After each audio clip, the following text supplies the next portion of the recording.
Okay, so we are back. I am Coach Malik Call. This is Catch Up with Coach. And this is the NFL edition, meaning not for long. We got to get in, get out. Coach Daycare is on deck. Podcast is in the hole. All right, so yeah. So let's jump in. I know the NFL teams that should win are losing, teams that should lose are winning. And the teams that you think are kind of making some noise, they kind of, you're not sure. Not sure. Uh Nothing is as it were. Nothing is as it were. Is that? I don't know. Anyway, the point is your granddad's and your dad's favorite teams are no longer any good. And so my team was never any good. So we open up with the worst of the worst because I am a Detroit Lions fan. And because I'm a Detroit Lions fan, we start with them. All right. So what do you want me to tell you? I told you that Bill Belichick would beat us. I did not think we would get skunked, but we did. And why did we get skunked? I got a few thoughts for you. One, because we tried to make it a shootout. Exactly what I said we shouldn't do, we tried to do, right? Second reason, Bill Belichick plays chess, not checkers. Third reason, we're the Lions. So, okay, coach, don't do me like that. Coach, you ain't coach, that ain't cool. That's whack, coach. That's whack. Yeah. I get it. I get it. I get it. You not if you're not from Detroit, you don't get it. If you didn't grow up in Detroit, you don't get it. If you didn't understand that we had the best running back and the best receiver, arguably of all time, in no conference, divisional championships, no Super Bowl appearances, nothing to show for it. So you can't tell me anything about hurt. No, you just can't. So, with that being said, the Lions, man, look, that when you got to defer to Bill Belichick when in doubt. Forget the players, forget all of what you know. Uh, just because Bill Belichick is not won this, is not winning, does not mean he doesn't know how to win. Conversely, the Lions do not know how to win as a organization. Uh, and unfortunately, you can bring in good players who know how to win, but because the organization doesn't know how to win, you end up not winning. I mean, at the core, it's not rocket science. Although I will say this, I believe, like we got to exercise whatever demon in Detroit, um, because for whatever it's worth, I think Ford owns the Lions. I think Ford also owns the Tigers. I know he does not own. I know they do not own as a group. I know they do not own the Pistons or the Red Wings. The Pistons and Red Wings find their seasons of success somehow, some way. The Tigers, we had a nice little run in the early 2000s with my man Zoolander. uh, but I believe when you are bad for like generations, when you're bad for whatever it's worth, when you're bad for decades upon decades upon decades upon decades upon decades upon decades, it has nothing to do with the coaches. It has nothing to do with the players. It has everything to do with something shady that happened back in history, way back that nobody even knows. And until they bring a Native American, a priest, a rabbi, a pastor, all forms of spirituality to inoculate whatever demon is on the Detroit Lions. That's all I can say. And on the fourth, because look, I don't want to be political. I don't. But Ford revolutionized the world. Ford Motor Company revolutionized the world. They weren't the first to make the car. They were the first to perfect the car, to make it pliable for consumers. I just like the word pliable lately. I don't know. Anyway, and so I don't know what happened way back in the early 1900s when Ford was developing the plant. Maybe it's the mid 1900s. I don't know. I don't know, but I do know the sun shines on every crevice on this earth at least one time a day. If not one time a day, at least once a year. For that sun not to hit us is because we have done something the sun does not like. I know you might not want to. It might look. I know that's a lot, but I'm telling you, that's all I got. We've had great drafts, in my estimate, that players just didn't turn out. But when they leave, they find themselves renewed. We've had Hall of Famers, i.e. Barry Sanders, i.e. Megatron. He'll be a Hall of Famer. There's something in, again, the history of the Detroit Lions, why we have yet to have the sun shine on us one time. Once. Okay? And I mean like a competitive playoff, legitimate Super Bowl hunt. That's what I'm talking about. All right, that's that for that. All right, we're gonna move on. Yeah. I don't know. Okay, yeah, I'm supposed to talk stats. No, I'm not talking stats. They lost 0, zinch, minch, nonch, minch. They to 29. Moving on. All right, Chicago Bears, they're still trying to figure it out, man. They're still trying to figure it out. I believe Justin Fields has a shot. But right now, you got Kirk Cousins over there at the Vikings lighting it up. They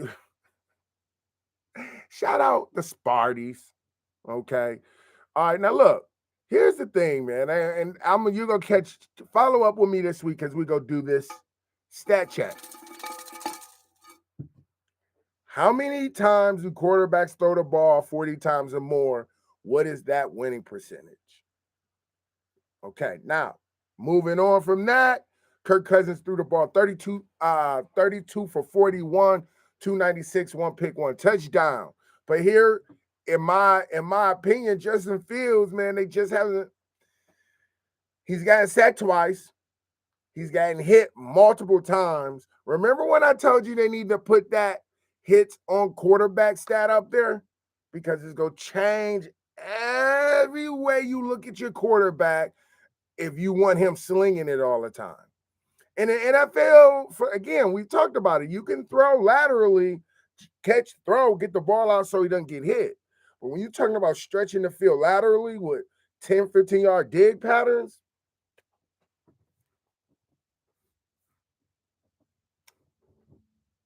I'm just saying. All right, so, and again, Devin Cook is a mainstay. That's just why they won. He had the ball, 18 carries for 94 yards and 2 touchdowns. That is the formula. Now, look, when you can run the ball, I said it in the college segment, if you can run the ball, you can get it all. You go to, if you're touching that 100 yards and you're in them 20 carries, you touching them 20 carries, chances are your percentages are high to win, especially if you can get in the end zone, in the red zone, and run the ball. Like, because it's even harder to run the ball in the red zone. And so shout out to the Bears, man. Justin Fields, man. Oh, I think this kid is dynamic. I hope that he can do it in Chicago. Chicago will be a great city for my man Fields. Great city. He went 15 for 21, 208, and 1 touchdown. No picks, but he got drilled a few times. And he's on the run. I'm just telling you. They have to develop a run game over there. And for 2 reasons. He had 8 carries for 47 yards. The running back had 12 carries for 20 yards. You do that math. All right. All right, we going to keep it rolling. We got to talk about the Monday night showdown. That's why we wait until Tuesday to even record this stuff, because we got to talk about Monday night. We also got to talk about the flags. Oh, my God. All right. Raiders, Chiefs. I don't care what you think about the Raiders right now, whether they are 1-4, but this is a quality team. Coach Hall said it, not that his word, but remember I said this. They're breaking in a new coaching staff, new scheme, new everything. But with all of what they're breaking in, Derek Carr, he's missing some throws, but he's a slinger now. He went 19 for 30. That's not great. He threw 241 for 2 touchdowns. Okay. And here's the part that I think, this is why I think the Raiders are onto something. This Josh Jacobs cat, don't even worry about it. Keep sleeping on him. Okay. Now, they lost 29-30. And we don't even need to get into how that happened, but this is what I'm talking about. 21 carries for 154 yards. I'm going to tell you, Josh Daniels over there is going to end up putting together the game plan to stifle the Chiefs when they get in the playoffs. Because I know I'm talking, Coach, you wildin', son, you wildin'. Raiders ain't going nowhere. All right. Listen, the league is so all over the place this year. The Chiefs are 4-1, and don't get me wrong, the Chiefs are a solid squad. Solid squad. Whenever your tight end goes off like that, hey, what do you want me to tell you? Ain't nothing to do. Man got 4 touchdowns, 7, and here's the best part. He's a red zone killer. Like, he got 7 catches. How many yards total do you think he has? Total yards. Catching, receiving. 26. But 4 touchdowns. It ain't hard to tell, as my man Nas said. That wasn't Nas. Yeah, that was Nas. Illmatic. Yeah, it ain't hard to tell. It ain't hard to tell. I rock bells. No, I don't do none of that. I don't. I just like hip hop. All right, all right. All right, let's keep it rolling. So, Monday night game, Holmes. Look, I'm only talking about the Monday night game because it's a Monday night game. It was a great showdown. Whenever you up late and you get that kind of ball game, you got to love it. The refs, I'm not going to get into the refs too much. I don't want to, at least. I don't want to. We're not. Because look, the refs, as my man Frankie Fat Fingers would say, the stripes out there got it hard. They got to see everything, and their eyes are on the side of their head. Stripes meaning the zebras, whatever. All right, I'm here all week. I got dead jokes on deck. Anyway, here's the other thing. Mahomes threw the ball 43 times. He was low-key garbage. The only reason Mahomes is low-key, you really get off. And let me tell you now, they don't score. They don't. The third quarter erupted for them. They shut the Raiders out in the third quarter, which even put this in a position where, because I thought the Raiders was in great control of the game. The Raiders, look, they shut the Chiefs out for a half. What are you talking about? And then in the third quarter, the fact that the Chiefs were able to go on a 14-0 unmatched run, that put the fourth quarter in the fireworks, baby. Fireworks fourth quarter. The Raiders lose 29-30, man. Like, Mahomes threw the ball 43 times for 292. Those 4 touchdowns. Kelsey got all of 26 whole whopping yards. Look, man, Andy Reid go put together some unique and creative formations defensively. They're still figuring it out, but that's an Andy Reid team. The defense peaks late, and when they peak, oh my goodness, they are on fire. So shout out to the Chiefs. Shout out to Coach Reid and Mahomes the Magnificent. He's still getting it done. And we're rolling. All right, here we go. All right, the G-Man. The G-Man went to London and got it done. Boop, boop, boop, boop. I'm on, the G-Man. Whatever. They got it done. I told y'all, and who would have thought, if you say to me, the Giants are going to be one of the best teams in the league this year, I would have been like, yeah. That's how I feel about New York. I have a love-hate relationship with New York. It's not personal until I think about it. Maybe it is personal. I look. Anyway, the Giants are doing well. The Jets are doing well. Shout out to the G-Man. Shout out to the Jets.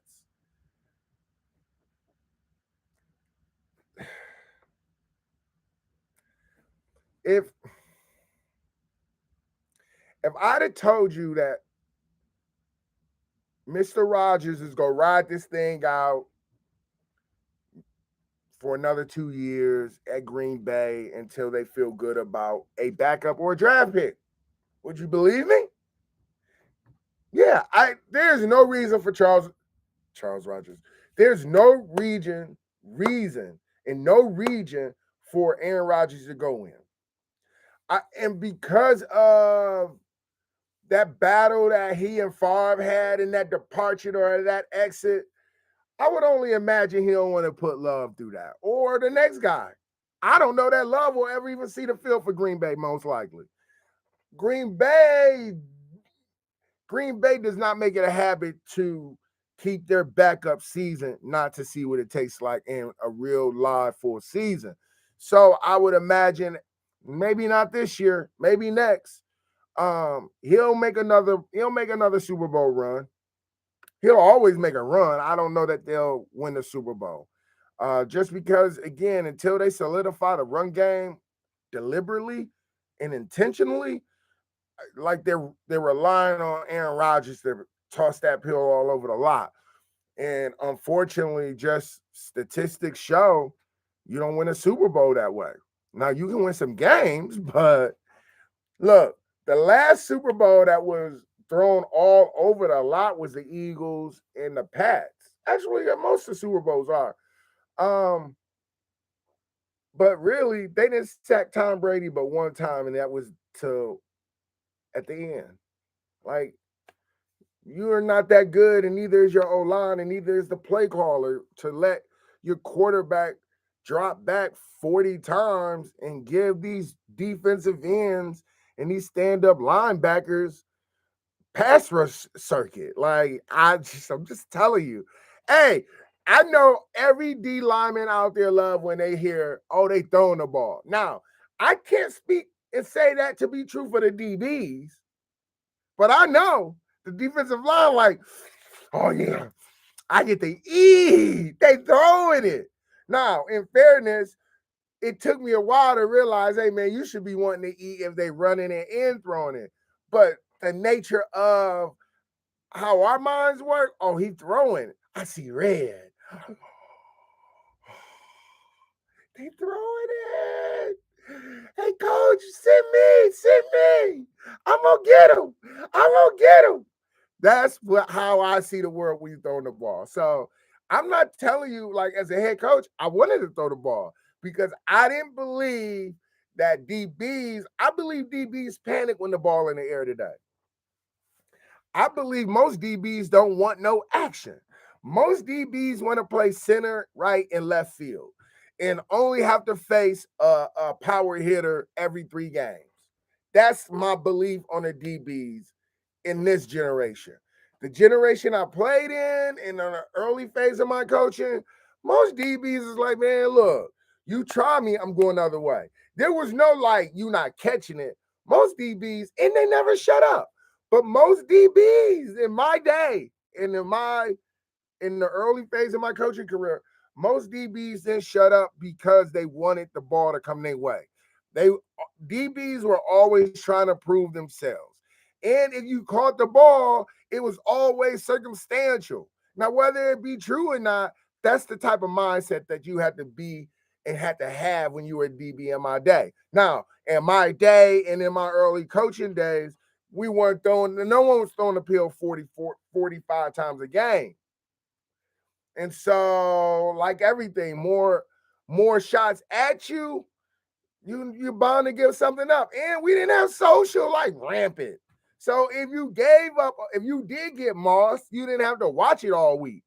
Now, I say that also to say your motivation should be completely different now.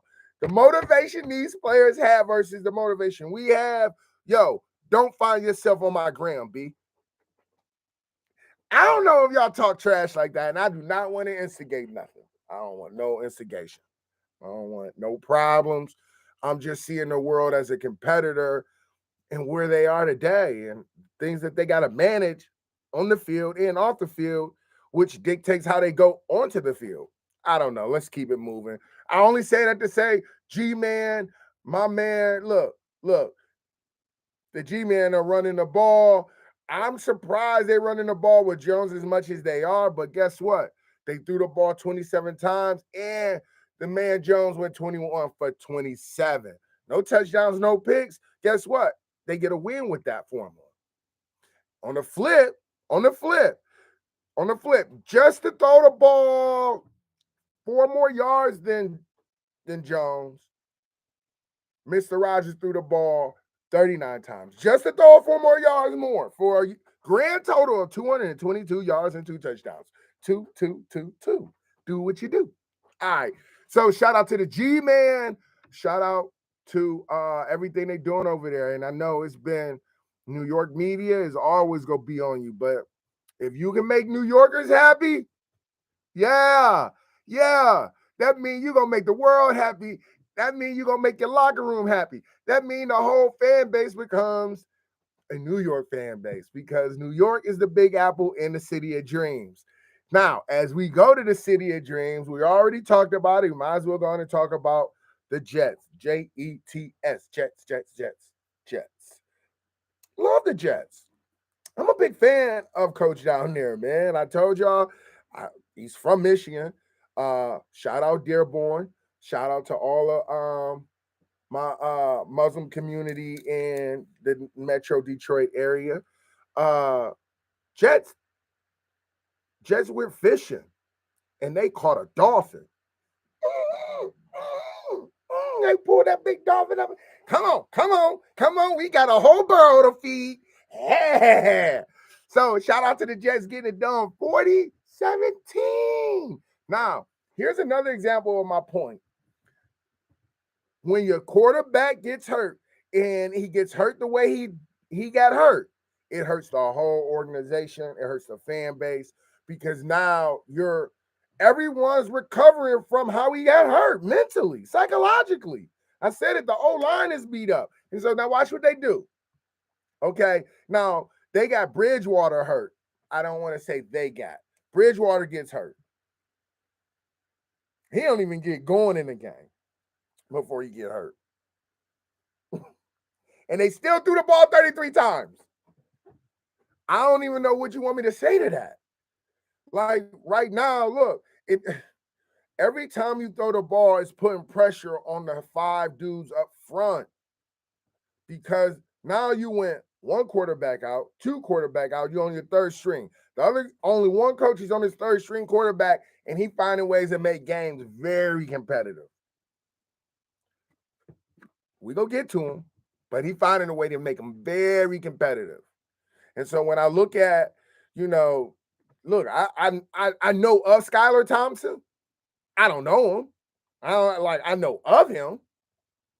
Like, big picture, 7th-round pick, almost Mr. Irrelevant. He got his shot. He getting his shot. I mean, look, he threw the ball 33 times. Can't say he ain't throwing it. Can't say the coaches ain't going after it. Talked about emptying the tank. Okay. Better make sure you got enough fuel. I learned that the hard way. So, but anyway, I will say this. They did run the ball 18 times for 113 yards, 1 touchdown. But guess what? The Jets ran the ball 28 times for 4 touchdowns. 5 touchdowns. Say something. Something? Jets? Okay. All right. So that's what they did. And that's what it was. And that's what it is. Jets over Dolphins, 40-17. And guess what? The mean green is moving. And the man said it. I'm taking note. So once he get on that Jersey turnpike and start that big mean green, and you got to turn them wheels like this. That's why I got my trucker hat on. You got to turn them wheels like this. Yeah. You got to turn. It's like when you turn them trucker wheels, it's like the Cabbage Patch. Yeah. You got to turn that sucker. Now, that jet green machine get rolling, and they got a solid backup, and it sounds like they know what they're doing with Zach Wilson. Young quarterbacks don't throw the ball over 25 times. He gonna learn. He gonna figure it out. And when you got to throw it 40 plus times, he gonna be out there ready to do it. But if you're doing that and he's getting his butt whooped, it's hard, man. PTSD is real, bro. I wish I could have done some different things for my quarterbacks in the day. You live and you learn. All right, here we go. Keep it rolling. All right, now, as I look at this, I'm going to talk about it. And all the scores in the league, for the most part, exception of four teams, were like margin of error, mistake. It was a mistake maker and a playmaker that made the difference of the game. All right, so here we go. Chargers. The Chargers. Is it the LA Chargers, the San Diego Chargers? They should be the California Chargers. All these name changes, man. Oh, if y'all could change my name as many times as these dudes change theirs, my credit report would be completely different. All right, anyway. anyway. The LA Chargers. I like Herbert. I told y'all Herbert is a player. Threw the ball 34 times, 22 for 34. Not terrible. 228 yards, 1 touchdown. And here's the most important. These are the 2 important stats that I want you to hear.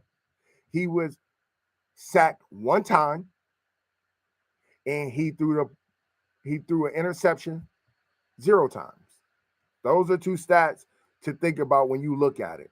So if he was sacked only once, you figure he was probably hit 5 times. I do a sack to hit ratio 1 to 5, 5 to 1. In the NFL, it used to be you had to rush the passer 15 times before you just touched them. I don't know if that stat is still true, but here's the no. You know Cleveland is go. You know the Doodoo Brown go run the ball. Here's the deal, though. The Chargers ran the ball, too. The Chargers and Doodoo Brown Cleveland, the Cleveland Doodoo Brown Football Club, had the same game plan. Identical. It's the stat-wise almost identical. Watch it. Herbert, 22 for 34. Brissett, 21 for 34. Difference, Brissett threw a pick. All right, now watch the run game. Eckler. Okay, so here's the difference. Both teams are doing a dual back situation because they going in wanting to run the ball. Here it is. Eckler, 16 carries, 173 yards, 1 touchdown. But it's not over. The backup had 10 carries for 50 yards, 1 touchdown. All right, here you go. Cleveland, Doodoo Brown. Chubb, 17 carries, 134 yards, 2 tutties. Hunt, 11 touches, 47 yards, one touchdown. So that is a mirror game plan. The game came down to the end. Shout out to the Chargers hitting the field goal to ice it. Like, what you gonna do? Those are the kind of ball games I like to watch. That game of play, watch Bill Belichick. You can still put up points that way, people. So for everyone who want to see the quarterback stay in the gun, you want to see him under the gun. When you in the gun, you under the gun. I'm just telling you. I like these. I'm on fire today, guys. I'm on fire today. All right. All right. Last team that I'm gonna talk about. And I'm gonna just kind of take my time on this one because I don't know if you know. I lived in Philadelphia for about 3 years. I love Philadelphia. Philly people, brotherly love, that's real. They will love you as quick as they will cut you, though. That's real too. So Philadelphians, no disrespect. EHGLES. Eagles are best right now. And who go prove me wrong? I don't know that there's a team in their near future that's going to do it. And I can't wait to next week because them Dallas Cowboys, America's team, whoo, this gonna be a showdown. And is at wait, and is in Philly. I don't know if that go be back or not, but that should be irrelevant because the Rush kid is playing. But we're not gonna jump ahead. We go talk about what we saw. What did we see? We saw Justin Hurts perform as normal. And the leader capabilities that this dude has right now, for the most part, is really unmeasured. He misses 10 passes. He goes 26 for 36, 239, no touchdown, no pick. But here's the best part about it. He does his Jalen Hurts method, run around, bop, bop, bop, bop, bop, bop, 15 carries, 61 yards, 2 touchdowns, bang. And guess what? 2 field goals that he got to ice the game in the fourth quarter, the third quarter. The defense shut Kyler Murray down. I'm gonna get to Kyler, but I gotta deal with the Eagles first, okay? And lastly, like I look, the Philadelphia running attack is a combination of the Jalen Hurts method. Like he's gonna run the ball, but when he runs the ball undesigned, you take it. He's gonna do it, and he's not gonna do it and get hurt. He's a very under control player. I love his style. Love his style. And he shows passion, but he's emotionally mature. If that makes any sense. So, like when the game is on the line, he's balanced. When he scores, you see his passion. Like, let's go. I'm okay with that. And and they had probably about seven design runs, and the other runs came from him just being Jalen Hurts. Drop back, turn it on, get goals. Now, Kyler, on the other hand, very similar player. They're not even the same player. Not even. I retract that. Apologies to my man Hurts. I'm not knocking Murray though. I think right now they're trying to figure out who's going to run the ball for Arizona. That's the number one issue they have.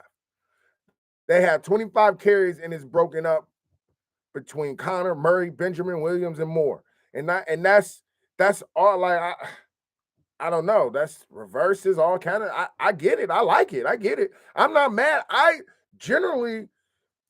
think Arizona's onto something. I think right now, defenses are just on to Murray right now. So they'll have to figure that out and fix it. But if you ever get a chance to watch this dude from the end zone throw the ball, remarkable. I don't now as a coach, that's the place I would hang out. I would hang out behind the offense. I always wanted to see my D line from the offensive line perspective. My defense for that matter, I want to see what they're looking at from the perspective of an offensive player or coach. So I'm always behind the offense when I was on the field. And so I used to think in my earlier phase of my career, it was behind the heckle the quarterback, just because I'm a D lineman, like, whatever, childish. But I've matured. Anyway, anyway, you watch Murray back there in the pocket. If you ever can see some end zone footage of him and he's throwing the ball, how he's doing it, I couldn't tell you. The dude is like, okay, if you're the offensive lineman, this is where he is throwing the ball. So he's throwing the ball with all these trees in front of him. And I mean, zipping it. I'm like, yo, this dude, I don't know how he doing it. I don't know how he doing it. And so I got to respect on that alone. He's 5'8" on a good day. I mean, and he got a delivery that'll light you on fire and some vision that I can't really account for. He shouldn't see what he sees. They showed him throw a dig and he threaded the needle on the dig. So, oh my goodness. And I'm thinking, like, was he guessing or was he that skillful? Because that probably should have been a pick. And he does it again. Now, with that, they're not having a ton of success right now with him throwing the ball, but they've done it before. And I think we don't give defensive coaches enough credit. They practice too, dog. Like, they get paid to stop people. They get paid to think too. And this is what that is, I think, right now, as you see Kyler get stifled this season. The defensive guys hey man, like they know what they're doing. You come out there in a wrong set and they got an alert for it. All right. Okay. Anyway. All right, guys, that's it, man. I do not want to talk about the Commanders or the Commandos or the Contras. I definitely don't want to talk about America's team formerly known as America's team. But they did beat the Rams and the Ravens did beat the Bengals. With that being said, this is Catch Up with Coach. Check us out on the handles at Coach Malik Hall. And until next time, bring what you bring. I'll bring my voice. Peace.